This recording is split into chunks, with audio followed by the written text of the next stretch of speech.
이번 시간에는 이 법질서와 종교와의 관계에 관해서 이야기하겠습니다. 우리 헌법 제20조에는 모든 국민은 종교의 자유를 가진다. 국교는 인정되지 아니하며 종교와 정치는 분리된다. 이렇게 되어 있습니다.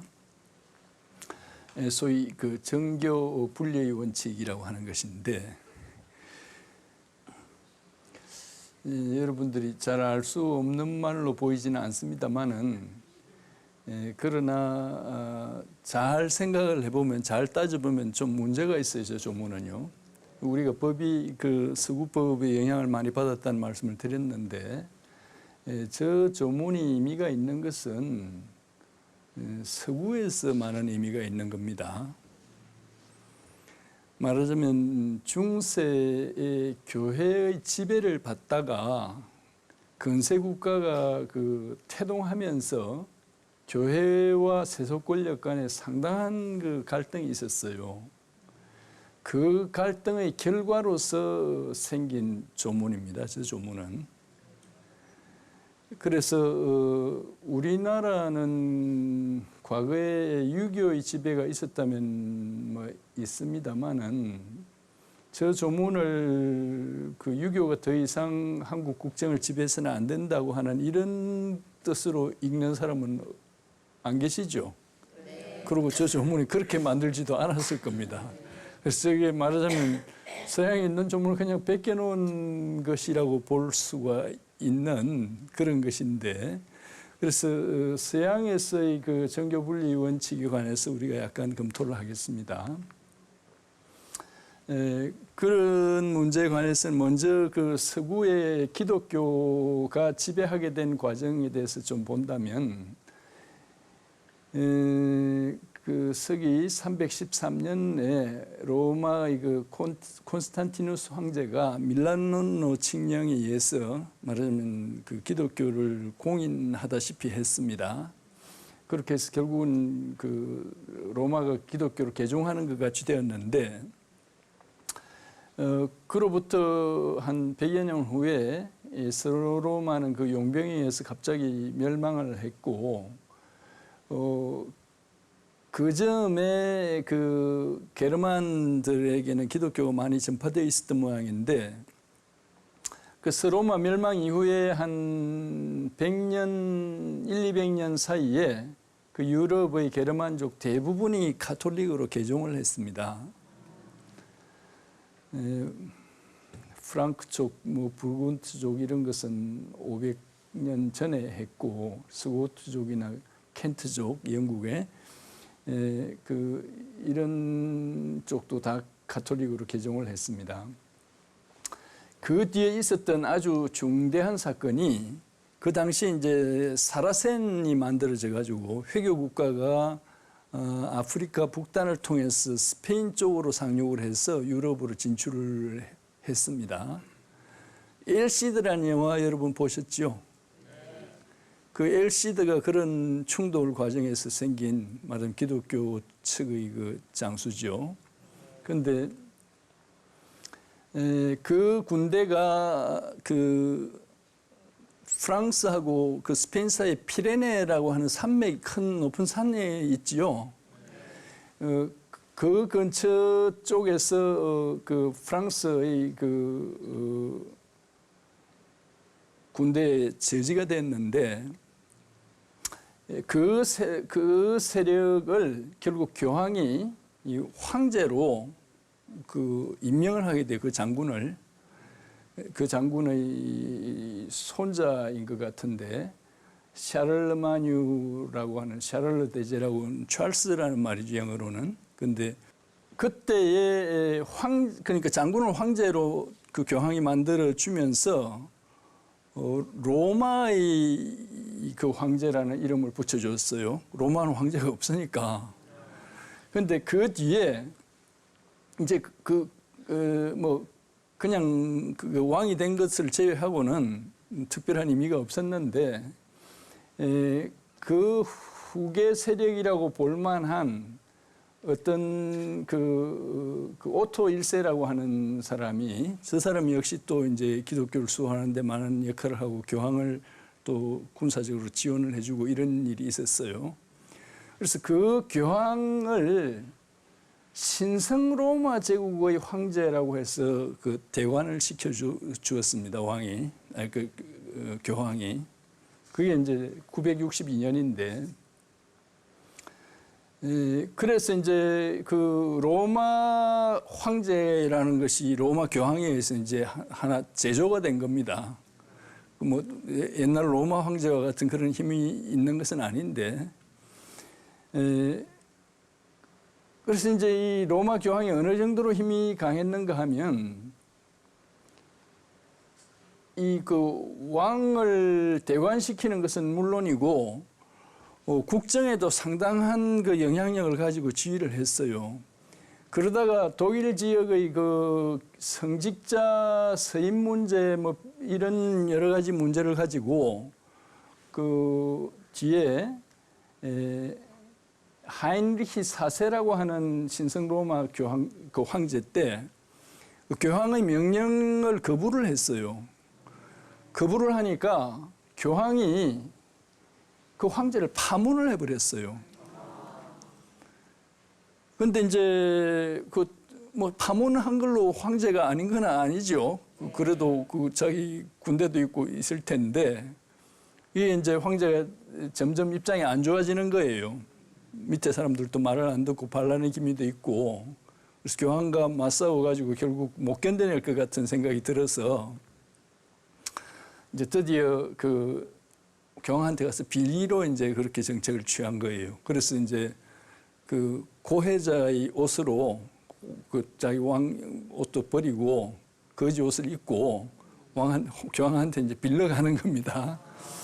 가는데 교황은 그게 그 술술일지도 모르고 군대를 어디 숨겨놨을지도 모르니까 교황도 잘 안 만나주는 겁니다. 그래가지고 카노사라고 하는 그 성에 가서 그 어른 위에 꿇어 앉아가지고 자기를 용서해주고 자기를 만나달라고 뭐 사흘인가 뭐 빌었다는 겁니다. 그게 이제 소위 카노사의 굴욕이라는 건데 말하자면 그 세속 군주가 교황과의 관계가 어느 정도였는가를 단적으로 나타내는 그런 장면입니다. 물론 이제 저 일은 그걸로 끝난 건 아니고 그 뒤에 그 이제 교황이 그 참여를 받아줘 놓고 실은 그 폐위를 하려고 했어요. 그 딴 황제를 추대했어요. 그러니까 저 사람이 이제 그게 항쟁을 해가지고 결국 그 교황을 군사적으로 공격을 해서 오히려 그 골탕을 먹이고 뭐 이렇게 되기는 했는데 어쨌든 황제가 그 꿇어 앉아서 빈 것만이 역사적 사실인 겁니다. 그런 정도로 이제 교황이 힘이 있었던 거죠. 그런데 이제 그 다음 문제가 생기는데 이 1309년에 말이죠. 이 클레멘스 5세 교황이라는 사람이 프랑스의 왕하고 다투다가 그 아비뇽 지역에 온 그 교황을 프랑스에서 잡아 가두었어요. 그래가지고는 그 나중에 풀어주었는데 뭐 그 교황은 어떻게 된지 오래 못 살고 그 나가서 금방 죽고 프랑스 쪽에서 그 아비뇽에다가 그 후임 교황을 선출을 한 겁니다. 그래가지고 계속 이제 그 로마의 교황이 있지 않고 아비뇽에 그 프랑스의 교황이 있게 됐어요. 그게 이제 옛날에 그 이스라엘 사람들이 그 바빌론이 잡혀갔던 것에 비유해서 소위 그 아비뇽의 유수라고 뭐 그렇게 말하는 건데 그 기간이 약 70년간 그랬습니다. 그러다가 이 그레고리우스 11세 교황 때 자기가 로마로 돌아가겠다고 결정을 해서 로마로 돌아갔는데 근데 이 로마 그게 해결이 안 되고 로마와 이 그 아비뇽에서 양쪽에서 교황을 선출을 해가지고 그런 상태가 상당량 계속이 됐어요. 그래서 이제 그 나중에 그 교황들이 서로 사임하고 새 교황을 뽑아서 통합하기로 해놓고도 그 통합이 안 되고 서로 싸워가지고 결국 그 전후 기간 한 110년 이상을 그 교황이 분열이 되어 있었던 겁니다. 이제 저것이 주요한 그 계기가 되었을 텐데 그런 와중에 이제 각계에서 그 교회를 비판하는 이런 이야기들이 이제 나오는 겁니다. 그래서 1378년에 영국의 윅필리프라는 신부가 교회를 통렬히 비판을 했는데 영국이 좀 멀기도 하고 마음대로 안 돼서 저거는 파문을 못하고 그냥 놔뒀어요.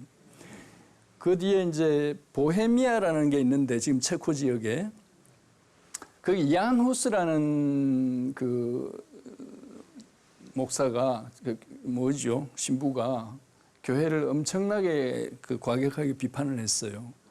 그래서 그 교황 쪽에서 이 사람을 파문을 해가지고 저 사람 결국 잡혀서 화형을 당했어요. 이제 그 이후에 1517년에 마르틴 루스가 이제 95개국의 그 교회를 비난하는 반박문을 냈다는 건 많이 알 것이고 또 그 칼빈이 그리스도교 요강을 발표하기도 했는데 좀 그 같은 계열은 아니지만 그 기간에 있었던 게 1534년에 영국의 그 헨리 8세 왕이 말이죠. 그것은 교회 이론 때문에 그런 것은 아니고 그 앤 볼린 그 엘리자베스 1세의 엄마하고 이혼하느라고 그 왜 그런가 하면 이혼하는 게 아니고 앤 볼린과 결혼하느라고 그때 형수랑 살았거든요. 그 형수가 스페인 공주예요. 그런데 스페인이 말하자면 저 신성 로마 제국 왕가예요. 그러니까 교황하고는 한 통속인데 그 이혼을 해줄 리가 없죠. 그러니까 자기는 이혼을 꼭 해야 되겠는데 그러니까 영국 교회를 그 로마 교황으로부터 분리해서 수장령을 해가 자기가 교회의 수장이 된 거예요. 그래가지고 그 교회에서 자기가 그 앤 볼린하고 결혼을 한 겁니다. 그래서 영국 교회가 만들어지기도 하고 이렇게 되었고 그 뒤에 이렇게 해서 이제 그 교회가 권위가 점점 무너지는데 이제 그 소위 개신교도들이 유럽에 이제 많이 생기는 겁니다. 그래서 이 사람들이 결국 개신교 세력과 그 교황 세력 간에 이제 싸움이 이제 자꾸 일어나는 겁니다. 그 개신교 개인 신도에 그치는 게 아니고 귀족도 있고 왕족도 있지 않겠습니까? 그래서 대표적으로 프랑스의 위그너 전쟁이라는 거, 그다음에 네덜란드의 그 개신교도들을 그 가톨릭에서 억압을 하니까 그 영국이라든지 그 개신교를 지원하는 쪽에서 그 네덜란드의 개신교도들을 후원을 해가지고 그래가 말하자면 네덜란드에 국제 전쟁이 벌어졌어요.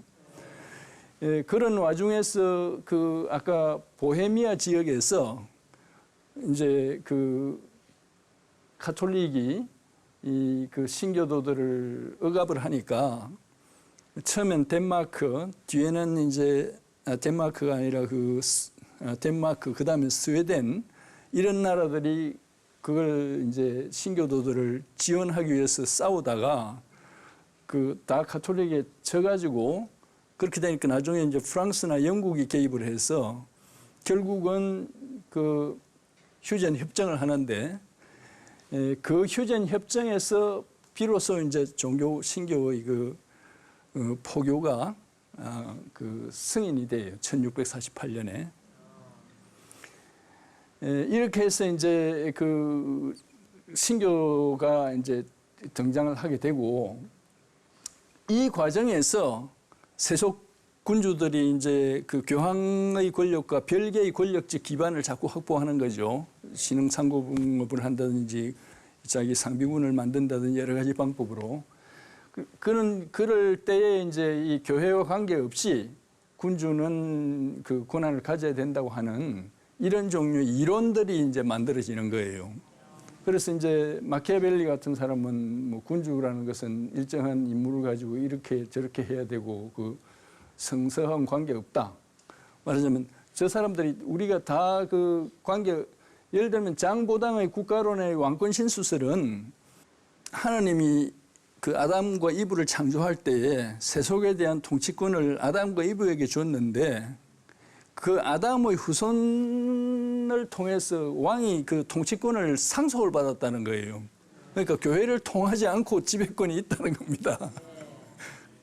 예를 들면 뭐 그런 식으로 왕권이 교회에 기속되지 않는다고 하는 여러 가지 이론들을 만들어내는 겁니다. 그런데 오늘날 우리가 아는 이제 중요한 내용들은 사회개혁론이나 그 존 로크의 이 통치제 이론, 시민정부의 참된 기원, 범위 및 목적에 관한 실론, 말하자면 그 미국 헌법에 나오는 그 생명과 무슨 자유와 행복을 추구할 그 권리를 위해서 시민이 계약에 의해서 정부를 창출한다고 하는 이런 종류의 이론이 그 이면에는 전부 교회를 통한 신의 권위에 의해서 정부가 있는 것이 아니라고 하는 이야기들을 하는 겁니다. 그 속에는 그 교회 이야기가 다 밑바닥에 들어있는 겁니다. 여러분들 그거는 이제 안 읽으면 지금 무슨 소리 하는지 완전히 오지는 않는 거죠.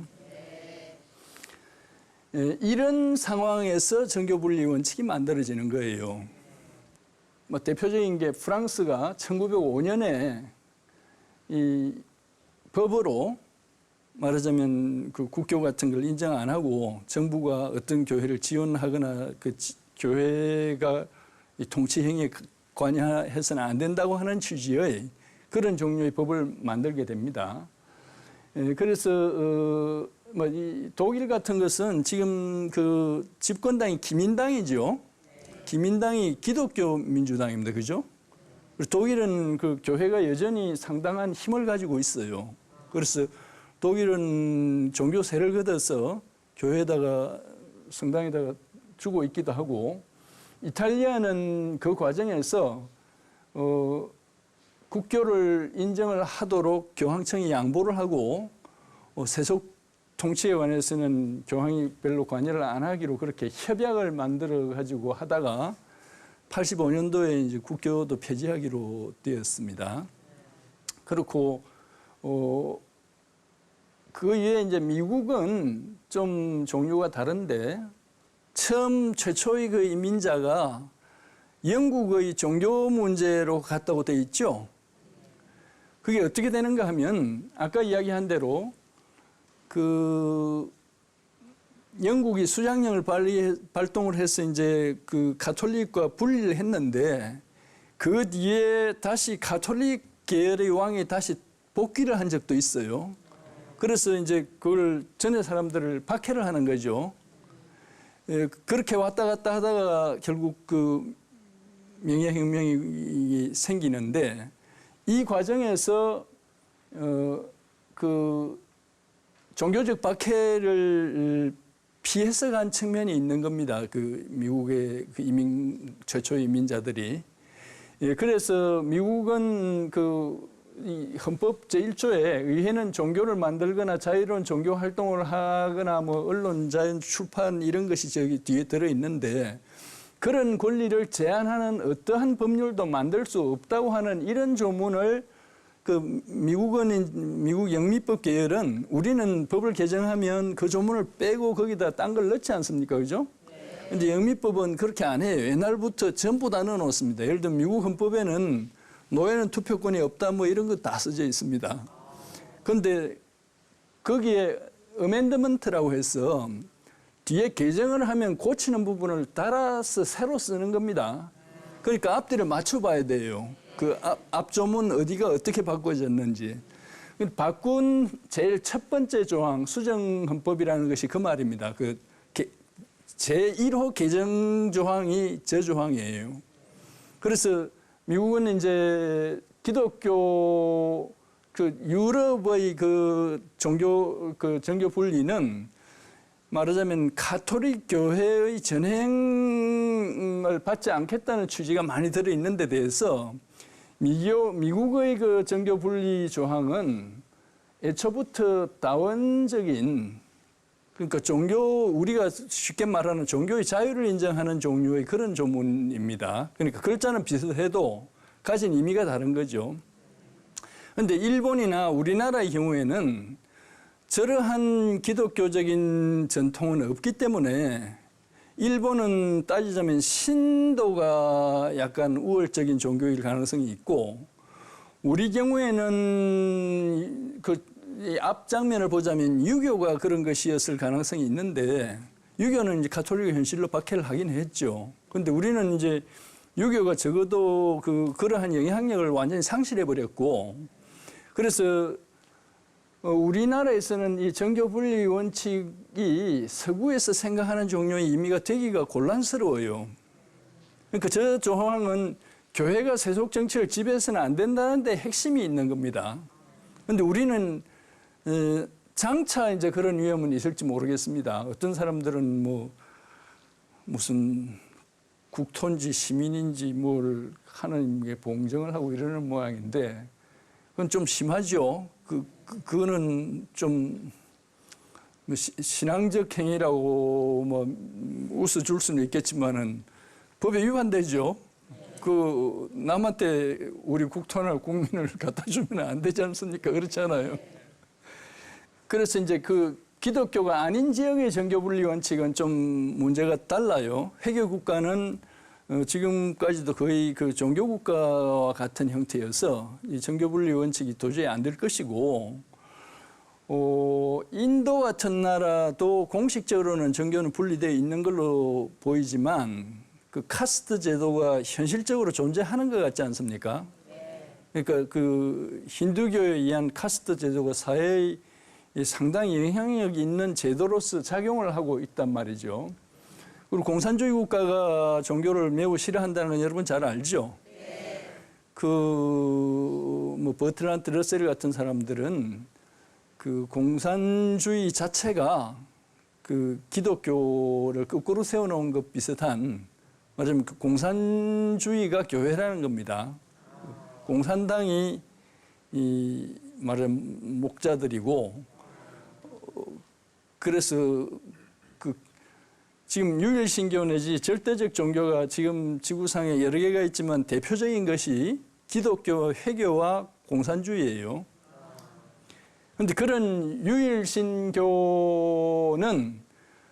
당연히 이제 종교 전쟁을 할 소지가 많이 되어 있는데, 정교 분리의 원칙이 어느 정도 완충작용을 하는 측면이 있다고 봐야 되겠죠.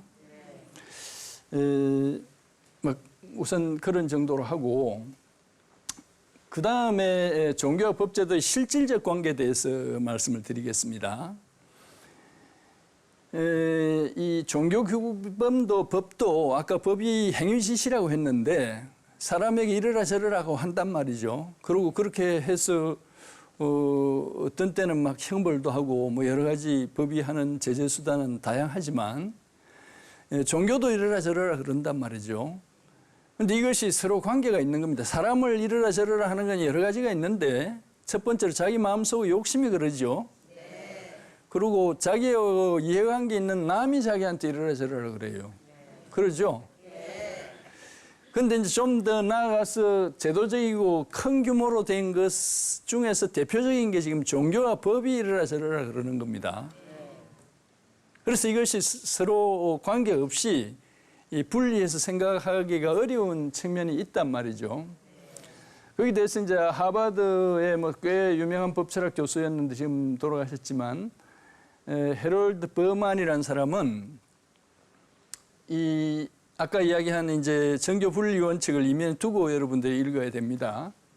이 종교 없는 법은 기계적 리걸리즘, 기계적 율법주의고, 법 없는 종교는 사회적 유효성을 상실해서 종교적 호기심으로 퇴화하게 된다. 그래서 법과 종교가 긴밀히 상호 관련을 해야 된다. 인간의 삶의 목적 그 자체에 대한 보편적 진리에 대한 관계를 회복하지 않고는 이 법 질서도 종교도 제대로 작동을 할 수가 없다. 이런 종류의 주장을 오랫동안 했습니다.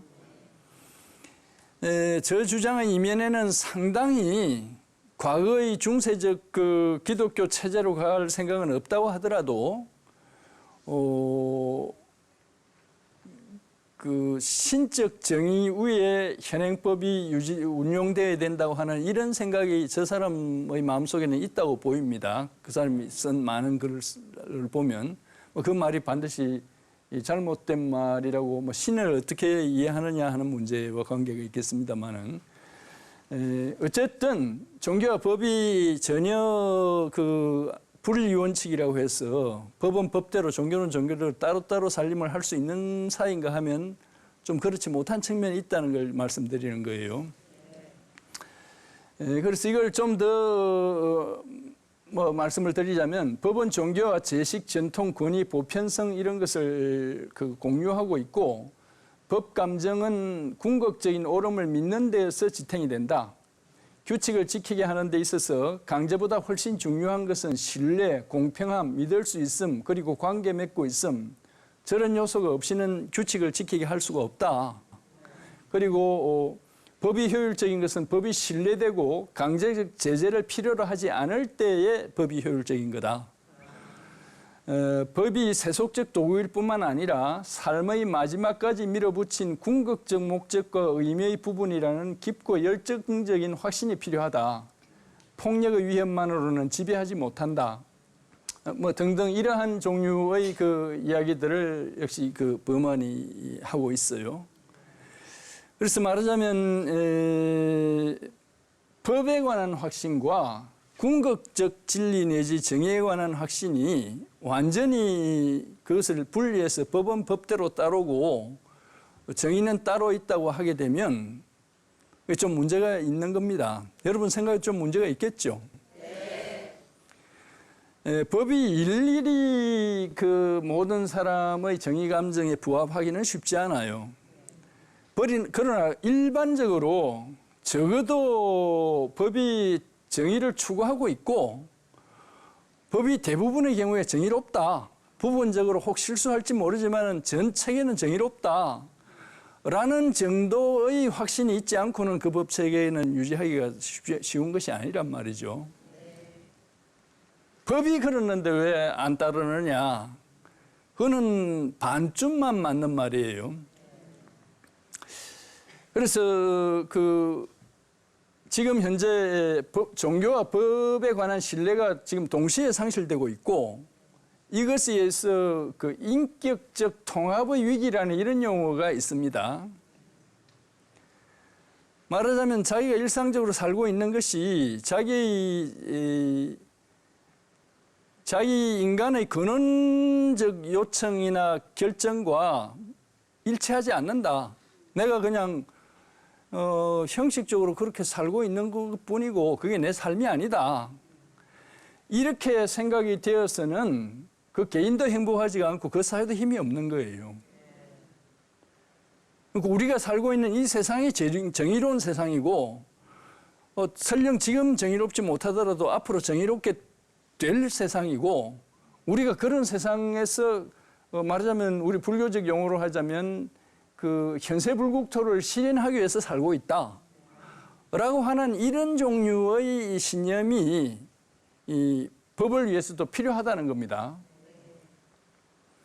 그래서 공통된 목적의식과 사회 질서 및 사회의 정의에 대한 의식이 이것이 전체 사회의 유기적 일관성을 낳게 되는 것이고 이 전체 사회의 유기적 일관성 없이는 말하자면 이 사회의 질서를 그것이 법의 질서이든 종교의 질서이든 그 질서를 확보할 수가 없다는 것이 그것이 이제 말하자면 이상적 요청이에요. 물론 일일이 그렇게 되기는 어렵지만 원칙적으로는 여러분들 그런 생각이 드시죠? 네. 그래서 말하자면 종교와 법이 종교는 종교대로 법은 법대로 따로따로 있기가 어려운 종류의 규범인 겁니다. 말하자면 현실적으로 있는 대단히 그 규모가 큰 그 존재일 뿐만 아니라 사람이 어떻게 하라고 명령을 한단 말이죠. 그런데 종교가 하는 명령과 그 법이 하는 명령이 그것이 맥락이 같고 그 정신이 같으면 얼마나 마음이 편하겠습니까? 근데 그게 좀 삐딱하다. 뭔가가 뭐 내가 뭐 승려도 아닌데 수도자처럼 살기도 곤란스럽고 세속법이라는 게 뭔가 트릿하다. 그건 뭐 하라니까 안 할 수는 없는데 그 왜 그래야 되는지 난 통 마음에 안 내킨다. 이래 가지고는 곤란하다는 겁니다. 그렇지 않겠어요? 그래서 뭐 법학자들이 여러 가지 이야기를 하는데 예를 들면 입법기관이나 사법기관에 대한 일반적 신뢰, 그 사람들이 많은 걸 생각하고 내가 잘 납득이 안 되지만 그래야 돼서 그랬을 거다. 그러니까 아마 맞겠지. 내가 기분은 안 좋은데 그 정도라도 돼야 된다 이거죠. 근데 그것조차 도대체 그 사람 정신 있는 사람이나 뭐 하는지 난 모르겠다.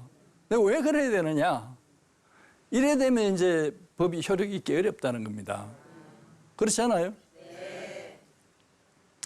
근데 이제 이 일이 간단치가 않아요. 뭐 이런 문제에 관해서 좀 엉뚱한 이야기지만 손자라는 사람이 쓴 병법이라는 책에는 수도보법이다 이런 말이 있다는 것인데 뭐 요새 말로 하자면 리더는 리더십을 갖춰야 되고 또 그 집단을 지휘하려고 하는 지휘체계가 확립이 돼야 된다. 그래야 전쟁을 할 수가 있다. 뭐 이런 종류 이야기입니다. 그러니까 이것이 앞뒤로 맞아야 되는 거예요. 아무리 자기가 리더십을 가진 사람이어도 사람은 좋은데 현실로는 그 군대를 지휘해서 전쟁을 할 만한 역량이 없다. 그것도 곤란스러운 거고 뭐 꾀는 많고 뭐 용맹스럽고 해서 부하는 잘 다루지만 그럼 도대체가 천명을 대행할 사람이라고 보이지 않는다. 말하자면 국민과 혼연일치가 되기 어려운 사람이다. 이래 가지고는 그 기술만으로는 전쟁을 할 수가 없다는 겁니다. 그러니까 심지어 그 병약가도 이런 말을 한단 말이죠. 그래서 법과 종교가 그 내면적으로 그 본질을 공유해야 되는 그런 필요성이 있다는 것을 말씀을 드리고 그 다음에 좀 지엽적인 부분으로서 종교 관계에 대해서 법 질서가 관계하는 점에 대해서도 또 말할 수 있습니다. 오늘날 종교단체의 그 조직이라든지 예를 들면 우리가 뭐 종단의 내부 문제를 소송한 적이 있지 않습니까?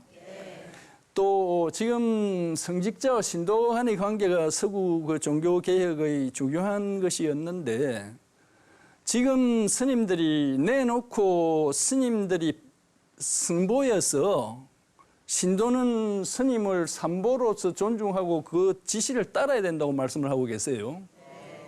그런 말씀 하고 계시죠? 그런데 이 말씀은 오늘날의 우리 일반적인 법칙에는 안 맞습니다. 말하자면 종교적 지배관계가 사회를 운영하도록 법이 허락하지 않습니다. 예를 들어서 무슨 가톨릭 교황이 대한민국 대통령한테 당신 가톨릭 교도니까 이 정책을 이렇게 하시오 저렇게 하시오. 그럼 꼼짝없이 그걸 해야 됩니까? 그건 말씀이 아니에요. 그렇지 않아요? 그거는 그야말로 정교분리의 문제입니다. 그럴 뿐만 아니라 부처님께서 뭐라고 하셨어요? 부처님께서 우리가 가습 안한 이렇게 교법이 전달된 걸로 보고 있지만 경전에는 분명히 법등명, 자등명이라고 하지 않으셨어요. 부처님의 가르침을 따르라고 했지 누구의 지휘를 받으라고 부처님이 유언하신 바가 없어요. 그렇지 않아요? 그걸 우연히 그런 게 아니고 그 제자가 물었거든요. 부처님이 안 계시면 우리는 누구를 믿고 누구한테 배워야 되느냐 라고 물을 때에 부처님이 그렇게 말씀하셨단 말이에요. 그리고 지금 종교단체의 재산관리나 헌금 문제 또 과세 문제 이런 것도 법적인 문제입니다. 이 문제에 관해서 간단히 법의 입장을 말씀드리면 법은 매 사찰을 법인으로 보고 있어요. 주지는 법인의 집행기구로 보고 있습니다. 그러니까 돈이건 재산은 전부 그 사찰의 소유이지 주지의 소유가 아니에요. 주지한테 돈을 내면 법적으로는 그 돈이 사찰의 소유로 되는 겁니다. 그런데 그 사찰의 소유를 사찰의 이율기관을 통하지 않고 집행을 하면 법적으로 그 횡령죄가 되는 거예요. 그러나 어쨌든 법이 요구하는 것은 그 재산과 돈은 개인의 것이 아니라는 거예요. 그거는 어느 정도 가톨릭이 하도 시비를 많이 당해가지고 가톨릭이 어느 정도 그거 비슷하게 하고 있습니다. 그거는 그런 일로 종교개혁을 당하고 소란이 나지 않았습니까? 그 외에 종교단체가 많은 활동을 하는데 특히 개신교는 아까 말씀드린 대로 그 사람들이 들어와서 학교를 만들고 병원을 만들고 그렇게 그것이 우리나라의 최고 교육기관 1호 시설이 지금 되었어요. 그 외에 이제 많은 그 YMCA도 만들고 뭐 언더우드가 만들었다고 하는데 그런 걸 만들어서 사회 활동을 엄청나게 많이 하고 있죠. 예, 그래서 이제 말하자면 중세 기독교에서는 기독교가 그 모든 걸 다 했어요. 그 세속 정부가 없으니까. 근데 이 종교단체의 활동은 어느 정도 그 숭고한 그 종교적 그 이상에 입각한 활동이면 법이 낱낱이 규제할 필요는 없을 수가 있지만 그러나 그것은 뭐 법 질서에 저촉되는 경우에는 그 규제를 받아야 되는 거예요. 종교적 활동이라고 해서 취해법권지역이 될 수는 없는 거죠. 거기에 대해서 법 질서에 대해서 종교가 관여하는 것도 많이 있습니다. 가장 크게 관여하는 것은 눈에 보이지 않는 것인데 이 종교적 사고방식이나 가치체계가 이것이 말하자면 독일 사람들이 말로 그 세계관이라고 하는 벨트안샤웅이라고 그 사람들은 말하는데 이 세계관을 형성하는데 법보다 종교가 훨씬 많은 역할을 하는 겁니다. 법은 그 입법 대상이 된 그 부분에 관해서 단편적으로 만들어진단 말이죠. 그래서 인생이 뭐면 세계를 어떻게 인식을 해야 되고 사람이 어떻게 살아야 되는가에 대해서 법이 일반적으로 말하지 않아요. 말하자면 법에서는 소위 법에서 자유로운 영역이라는 말이 있습니다. 법이 정한 일정한 수준만 유지를 하면 그 이상 하는 다른 기준은 법은 나는 모른다, 관여 안 한다 이런 입장에 있다고요. 그러니까 법 조문만 따라가 가지고는 어떻게 살아야 하는지 정확히 알 수가 없어요. 근데 그런 부분을 종교가 보충을 해줘야만 되는 거거든요. 뭐 종교 입장에서 보자면 종교적인 그 근본적 틀 안에서 이 세속 생활을 하는 데 있어서 거기 지엽적으로 맞춰서 사는 규칙 정도로 법이 작용한다고 볼 정도로 뭐 종교적 규범에서는 그런 말을 할 수가 있을 가능성이 있습니다.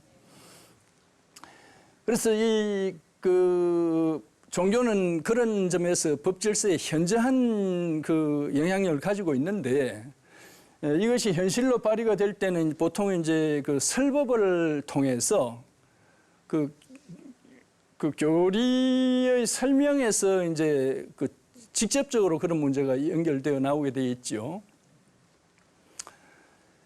그 중에 하나가 기독교가 우리나라에 들어오면서 제사를 조상숭배라고 해서 그 미신이라고 해가지고 그걸 안 해야 된다고 했죠. 근데 기독교의 그 십계명에도 보면 부모를 공경하라고 돼 있죠. 그리고 서양의 그 가톨릭 성당이 다 무덤이라는 건 여러분 알죠? 그 우리를 치면 법당 밑에 전부 그 시체들을 넣어놨어요. 말하자면 마귀가 못 들어오는 데니까 조상을 거기다가 모셔놓는다고. 서양의 가톨릭이 전혀 조상을 안 모시고 있지 않습니다.